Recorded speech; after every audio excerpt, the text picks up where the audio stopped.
High blood pressure, it affects millions of people. In fact, 1 out of every 3 Americans. And if left untreated, it can be deadly. Most people take medication to control it. But as Kate Merrill shows us, some patients have found a simple way to keep their numbers down without drugs. The mad dash to get the kids to school, the crazy commute, and especially work. It's enough to raise anyone's blood pressure. We work on deadlines, and with all the law changes, which keeps me in business, but keeps us also pretty stressed out. Soon, that pressure from running his Cambridge accounting firm began to take a toll on Adrian Kaspar.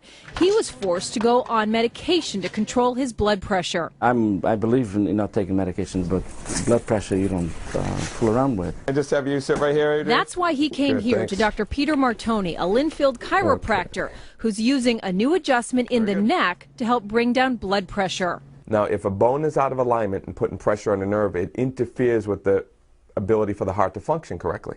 In about 2 or 3 weeks, my blood pressure was normal. Bill Bird of Stoneham sells cars, another stressful job. He was also on blood pressure medication.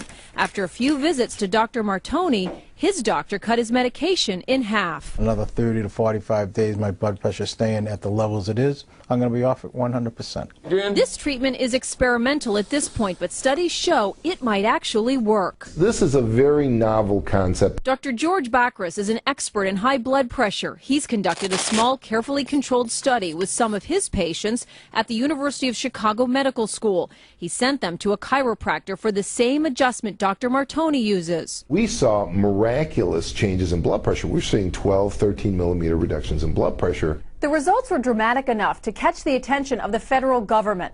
The National Institutes of Health is now funding a larger study to see if they can duplicate the findings. Even Dr. Bacris admits there are a lot of unanswered questions. I think we'd have to really find out what's going on. Why is this happening? But Adrian and Bill say they have all the proof they need. I've never felt better. I just feel better. And feeling better is the way to be. It's tough to argue with an outcome like that. Kate Merrill, WBZ News. Dr. Bacris and Dr. Martone say patients should not stop taking their blood pressure medication without talking to their doctor first. Now, we posted more information about the study online, WBZTV.com. You can search blood